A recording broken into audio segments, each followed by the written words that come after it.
मुझे इस बात की खुशी है कि मुफ्ती साहब ने भी मान लिया कि नेचर में कोई इंसाफ नहीं है। बाकी है कि आपने मेरी एक बात का जवाब नहीं दिया जिससे मुझे शिकायत है कि फेथ क्या है और आप फेथ मांगते क्यों हैं मुझसे। आप तो लॉजिकल हैं, आपके पास तो सारे रैशनल हैं, आपके पास सारे सबूत हैं, तो आपको फेथ की डिमांड क्यों करते हैं कि भाई तुम सरेंडर कर दो और सवाल मत करो। कोई मजहब सारे सवाल करने की इजाजत नहीं देता है और मना करता है कि ज़्यादा सवाल ना करो, बह जाओगे तुम। कमाल ये है कि दुनिया के सारे मजहब सब जानते हैं ये दुनिया कैसे बनी थी, कैसे मिटेगी, मरने के बाद क्या होगा, इनको सब इल्म है। इनको किसी को डायनासोर होते थे पहले ये नहीं पता था, किसी को नहीं पता। किसी भी दुनिया की मजहबी किताब में डायनासोर का जिक्र नहीं है। जिस दुनिया में आप बैठे हैं सर, ये हॉल जो है, ये इलेक्ट्रिसिटी जो है, ये माइक जो है, जिस हवाई जहाज से आप आए थे, वो जिस कार से आप यहाँ आए हैं, ये सब उन लोगों की बनाई हुई है जिन्होंने सवाल किए थे। ये दुनिया जिसमें आप आज आराम से हैं, ये उन लोगों की बनाई है कि जिन्होंने सवाल किए थे। और हर स्टेज पे इन सवालों को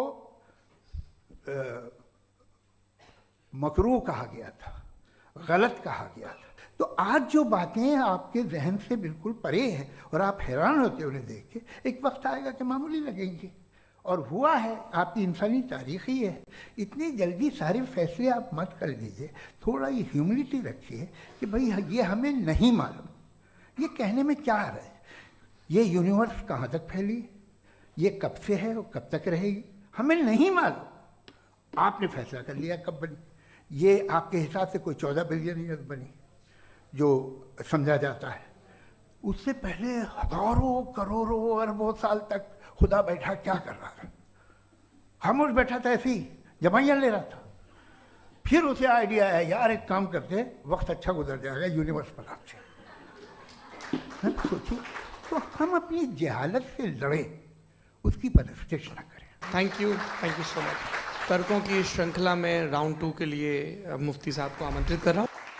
शुक्रिया। जनाब जावेद अख्तर साहब कई मर्तबा दोहरा रहे हैं कि फेथ का मतलब बताइए, फेथ का मतलब बताइए। मैंने बता दिया, फेथ सही भी होता है, गलत भी होता है। और आज हम फेथ पे बात नहीं कर रहे, हम ट्रुथ और डज गॉड एग्जिस्ट पे बात कर रहे हैं। क्या डज गॉड एग्जिस्ट, ये ट्रुथ यानी गॉड है या नहीं है, इसमें से दोनों ट्रुथ क्या है। अब आप उसे फेथ कह लें, बिलीफ कह लें, नॉट माई बिजनेस। उसके बाद आपने कहा कि भाई सवाल करने से मजहब रोकता है। मैं कहता हूं जो रोकता है वो रोकता होगा, मैं नहीं रोकता। बल्कि सवाल करें, सवाल करना चाहिए। सवाल कर करके तो हम आगे बढ़ते हैं, तरक्की करते हैं, और इसीलिए मैं आज यहां पे आया हूं। लेकिन सवाल सिर्फ खुदा से नहीं होगा, आपसे भी होगा। सवाल एथिज्म से भी होगा, सवाल सिर्फ मजहब से नहीं होगा, सबसे होगा। और आज मैं सवाल करूंगा और उम्मीद है कि आप जवाब देंगे। अभी तक आपने वैसे कॉन्टिंजेंसी आर्गुमेंट का कोई जवाब नहीं दिया है। चलें, आपने कहा यूनिवर्स के बारे में इटर्नल क्यों नहीं बोल देते। ये चूंकि लॉजिकली पॉसिबल ही नहीं है कि यूनिवर्स इटर्नल हो। यूनिवर्स एक कॉन्टिंजेंट चीज है जो टाइम एंड स्पेस के पाबंद है, टाइम एंड स्पेस से बाउंड है। जो टाइम एंड स्पेस से बाउंड होगा वो कॉन्टिंजेंट होगा, जो कॉन्टिंजेंट होगा वो उसकी बिगिनिंग हुई होगी, जिसकी बिगिनिंग हुई होगी वो इटर्नल नहीं हो सकता। ये तो कॉमन सी बात है। आपने कहा कि किसी मजहबी किताब में डायनासोर का जिक्र नहीं है। अफसोस कि आज तक किसी मैथमेटिक्स के किताब में मुझे डायनासोर का जिक्र नहीं मिला। तो इसका मतलब मैथमेटिक्स की किताब बेकार है? नहीं, उसका वो टॉपिक नहीं है। रेवलेशन का और मजहबी किताबों का टॉपिक ये नहीं है कि आपको आके बताए साइकिल कैसे बनाते हैं, या आकर ये बताएं कि जो है डायनासोर कब था। वो तो मोरालिटी सिखाने आया है, गॉड के बारे में बताने आया, नॉन फिजिकल रियलिटी की हकीकत को सिखाने के लिए आया। रिलीजियन साइंस को रोकता है? नहीं रोकता। अगर रोकता है तो गलत करता है। रिलीजियन साइंटिज्म को रोकता है, जिसमें हमारे जावेद साहब मुख्तल हैं। साइंस और साइंटिज्म में फर्क है। साइंटिज्म यह है कि आप समझें कि साइंस और साइंटिफिक मेथोडोलॉजी ये नॉलेज को हासिल करने का वाहिद सोर्स ऑफ नॉलेज है। यह है साइंटिज्म, हम इसे रिजेक्ट करते हैं। उसके बाद उन्होंने कहा कि भाई हमें नहीं मालूम। अगर नहीं मालूम तो क्लियरली कह देना कि नहीं मालूम है, इसमें क्या हर्ज है। तो वही तो मैं कह रहा हूं ना कि आप कह दें कि नहीं मालूम, लेकिन क्लेम क्यों कर रहे हैं कि गॉड एग्जिस्ट नहीं कर रहा है। आखिरी चीज, इन्होंने कहा कि खुदा दुनिया बनाने से पहले 150 साल पहले या करोड़ों साल पहले क्या कर रहा था। अरे हजरत,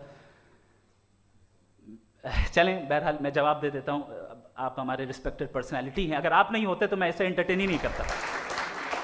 टाइम, ये 100 साल पहले या 100 साल बाद, पहले बाद में अभी, ये वो अल्फाज हैं जिनका ताल्लुक टाइम से है। टाइम शुरू ही हुआ है यूनिवर्स की बिगिनिंग के बाद, तो उसके पहले खुदा क्या कर रहा था, सवाल इलॉजिकल है, ये फेलसी है।